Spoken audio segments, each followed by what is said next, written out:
এ কি, তুমি কাঁদছো? কাঁদবো না? তুই এমনি করে সকলের মুখে চুনকালি লেপে দিবি? শোনো মা, আমি তোমার মেয়ে,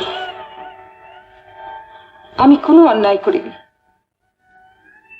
যে অন্যায়ের মধ্যে তোমরা মানুষ হয়েছ, চোখের জলে আসি অন্যায়কে আটকে রেখো না। আমি যাচ্ছি, আমি এক্ষুনি চলে যাচ্ছি মা। তবে কারোর উপর রাগ করে নয়, আমাকে যে যেতেই হবে। আমি জানি একদিন বাবার রাগ থাকবে না।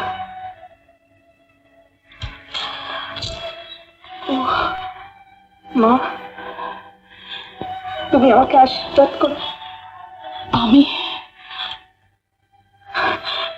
আশীর্বাদ